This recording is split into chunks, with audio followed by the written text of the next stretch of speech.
A vida pode ser mais leve. Que felicidade estar aqui com você sempre nesses nossos encontros semanais. Antes de tudo, eu te agradeço pela audiência, pelo carinho, por estar nos acompanhando aqui semanalmente. Você sabia que está tudo certo? E aí você me pergunta, mas Hugo, como assim está tudo certo? Na vida, na criação, está tudo certo. E aí, muitas vezes, aquela pessoa que está passando por um momento de desafio muito grande, talvez uma doença agressiva, talvez uma doença na família, né? Talvez uma perda muito grande de um ente querido, talvez até uma perda financeira. E aí você fala, olha, eu estou passando um momento de dor e você está me dizendo que está tudo certo. Vamos analisar bem essa questão. Na criação, tudo está certo, tudo funciona de uma forma muito inteligente, muito coerente. Eu sempre comento, e você já me viu aqui comentar, que na criação tem muita arte, sabedoria e beleza. E toda essa engrenagem do átomo ao universo, ou quem sabe até dos multiversos, como diz a própria ciência, que já está admitindo, dos universos paralelos, que ainda falta um pouco para o nosso entendimento mais amplo, mais popular, mas a ciência em si já começa a desvendar os outros campos do existir. E aí me lembra aquela passagem que Jesus nos orientava, nos informava que a casa do meu Pai tem muitas moradas. Que interessante. Naturalmente, o universo é prático, estratégico, inteligente. Se tem muitas moradas, naturalmente tem muitos moradores. E quem sabe falta muito pouco para nós descobrirmos que fazemos parte de uma família universal. Que temos irmãos muito mais velhos. Eu acho que esse é o caminho. Mas voltando para cá, por que está tudo certo? Porque na vida, na criação, tudo é perfeito, tudo é brilhante. Se nós desenvolvermos a capacidade ou a habilidade da contemplação, que grandes inventores da história, grandes avatares da história da humanidade, como Santos Dumont, como Thomas Edison, como o próprio Steve Jobs, como várias outras pessoas, personalidades que deixaram legados incríveis, essas pessoas elas desenvolveram a capacidade de observar a natureza, a criação. Conta-se que Santos Dumont ficava contemplando os pássaros, como eles voavam, como eles pousavam, as manobras que eles faziam. A prova disso é que os nossos aviões sempre imitam os pássaros, ou alguns aviões imitam alguns pássaros. O helicóptero, por exemplo, imita o beija-flor. Fica voando parado, consegue ir de um lado para o outro, fazer manobras que outros pássaros não fazem. O helicóptero faz e os aviões não fazem. Steve Jobs contemplava uma série de questões sobre o comportamento das pessoas, sobre as possibilidades e interesses que as pessoas poderiam ter, e assim sucessivamente. Se nós começarmos a desenvolver essa capacidade da contemplação, nós vamos entender que na criação está tudo certo. E os problemas que nós enfrentamos, e olha, é importante dizer que nós, que estamos aqui trazendo sempre reflexões, nós também temos muitos problemas. Assim como você. Todos nós temos. É importante lembrar isso, que em alguns casos a gente acha que quem fala não sofre. Nós também temos os nossos desafios. E como eu sempre costumo dizer, todos nós temos os nossos monstros. Todos, sem exceção. Todos nós temos os nossos medos. E enfrentar esses medos muda tudo. Entrar no jogo da vida com muita leveza, com muita esportividade, com muita tranquilidade. Entendendo que os desafios da vida não querem nos derrubar, querem extrair de nós aquilo que nós temos de melhor. Mandela dizia que eu nunca perco, ou eu ganho ou eu aprendo. Eu acho uma forma extraordinária de encarar um desafio da vida, de entrar numa situação. Porque se nós entrarmos numa situação como se nós estivéssemos inflamados, até um carinho no nosso corpo, se aquela parte do seu corpo estiver inflamada, o que poderia ser um carinho pode ser até uma dor muito grande, um desconforto, mas era para ser um carinho. Então, quando nós entramos numa jogada na vida, quando nós começamos a viver uma situação com muito mais leveza, com muito mais tranquilidade, com muito mais consciência, com a mentalidade, como disse ainda há pouco o Mandela nos orientava, eu nunca perco, ou eu ganho ou eu aprendo. Então vamos aprender. E se nós não aprendemos, que graça teria essa vida? Nós temos uma história pregressa. E essa história, ela vai seguir muito mais além. A vida não começa e não acaba aqui. Essa é a grande verdade. Os desafios que nós vivemos hoje, e lembrando, mais uma vez, que todos nós temos os nossos desafios.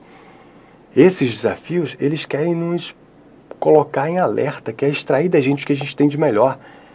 E aí você fala para mim assim, mas Hugo, como é que pode você me dizer que está tudo certo se a minha vida está errada, acabei de perder meu pai, minha mãe? Olha, a grande verdade é que nós não perdemos. Essas pessoas retornaram para a pátria espiritual. Eu já devolvi para a pátria espiritual o meu pai, a minha mãe. Claro, vivemos uma vida com muita saudade.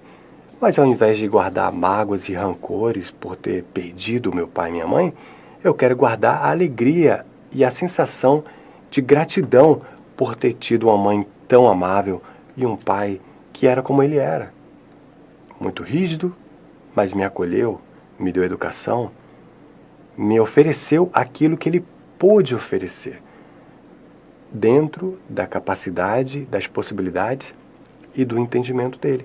Assim como os seus pais, assim como os seus tutores, muitas vezes pessoas que assumiram um papel de pai e de mãe.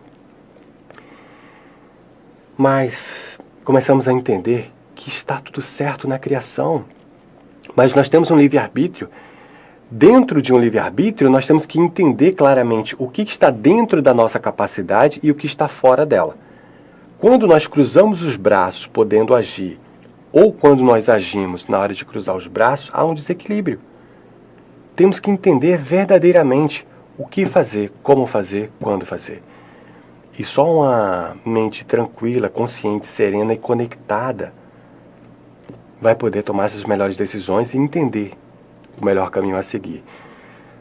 Lembra Jesus? Vigiai e orai, orai e vigiai. Esse é o nosso papel. Quando a vida se apresenta diferente do que a gente gostaria, vamos colocar a nossa força, sem excesso e nem falta, para dentro daquela margem da realidade, seguir o curso daquilo que nos cabe. Talvez quando nós dizemos que devolvemos para a pátria espiritual, perdemos alguém que nós amamos, quem sabe muitas vezes nós não estamos olhando a vida pelo lado avesso. É como um bordado. Quando a gente entende verdadeiramente que nós somos seres espirituais, vivendo uma experiência humana, que nós chegamos nessa terra não comemorando, sorrindo, soltando fogos, estourando espumante, mas nós nascemos bem pequenos, frágeis, suscetíveis a determinadas situações que poderiam até limar a nossa vida, mas nós dependemos um do outro. A nossa chegada nesse planeta não é uma chegada muito confortável. A prova disso é que ninguém nasce sorrindo. Você já conheceu alguém que nasceu sorrindo? Não tem. Nós nascemos chorando. Mas olha que coisa curiosa. Nascemos chorando, todos. Mas existe relato que as pessoas podem desencarnar sorrindo, ou até com a expressão, você vê alguém desencarnado lá, no sepultamento, com uma expressão de paz, um leve sorriso. Por que isso? Porque quando nós transcendemos, nós encontramos pessoas que lá deixamos. Os nossos parentes, os nossos irmãos de jornada. E quando nós voltamos, nós somos muito bem recebidos, especialmente quando fizemos ou quando fazemos um bom trabalho aqui, nesse plano. E qual seria um bom trabalho? Aprender, amar, servir e colaborar. Esse é o nosso papel. Eu sempre brinco dizendo que quando nós chegarmos de volta à pátria espiritual, eles vão nos perguntar algumas coisas.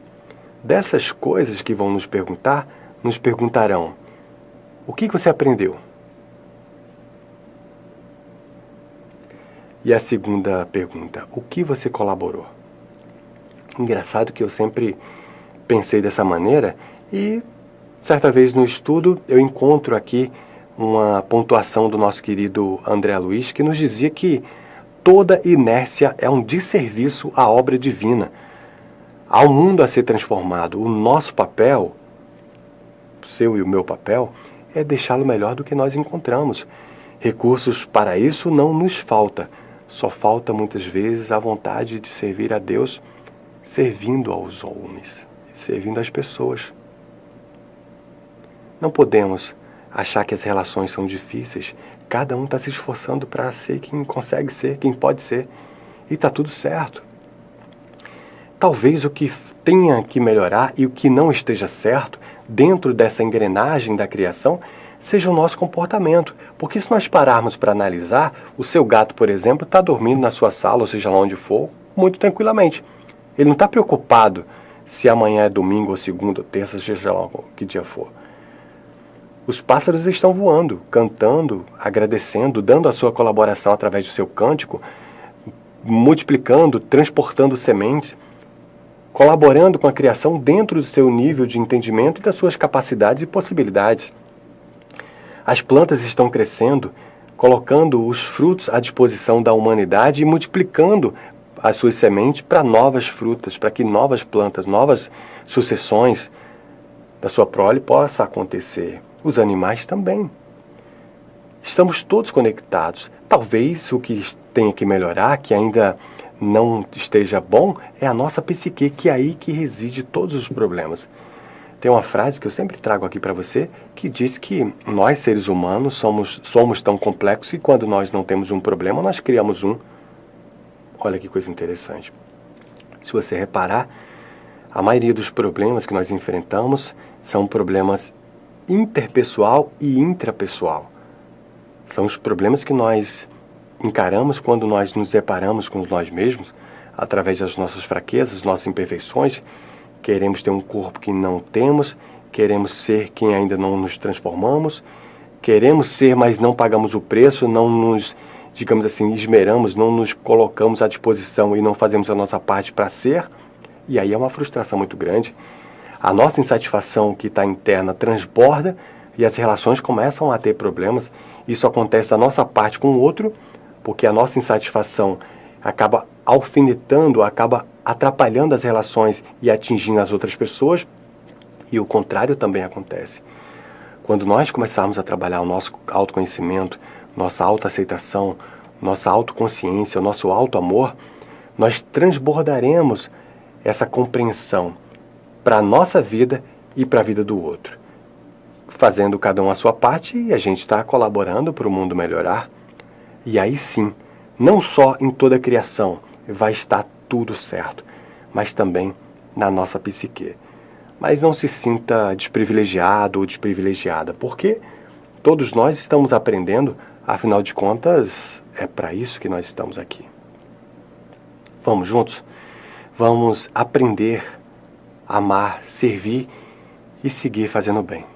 Seguindo fazendo bem, nós encontraremos a luz divina que nos acolhe, que nos abraça. E quando chegar o grande dia do nosso regresso para a pátria espiritual, e olha que a pessoa pode discordar de você, do seu time político, do seu time de futebol, do seu partido político, ou qualquer coisa, mas a morte é uma certeza, assim como a vida. Vamos todos. Esse é o nosso caminho. Vamos fazer dessa vida, dessa existência, um momento para o nosso espírito crescer. Esse é um dos motivos de nós estarmos aqui. Eu desejo que você reflita, desejo que você cresça espiritualmente e que colabore com um mundo melhor dentro das suas possibilidades, dentro da sua realidade, por si só, evitando problemas internos, problemas, digamos assim, intrapessoal. Se isso acontecer, o seu controle, o seu autocontrole vai transbordar e vai impactar muitas outras pessoas. Observando a criação do átomo aos universos, aos planetas, às constelações, a movimentação de toda a natureza no planeta, por exemplo, como por exemplo nos mares, nas plantas, nos animais, tudo segue um fluxo perfeitamente brilhante. A nossa vida, evoluindo, amadurecendo, também vai se integrar e se entregar a essa força superior. Esse é o nosso papel. Desejo a você paz e bem, paz e luz, paz, muita paz. Eu sou Hugo Richard e olha, muito em breve nós vamos nos encontrar. Um grande abraço. Até breve.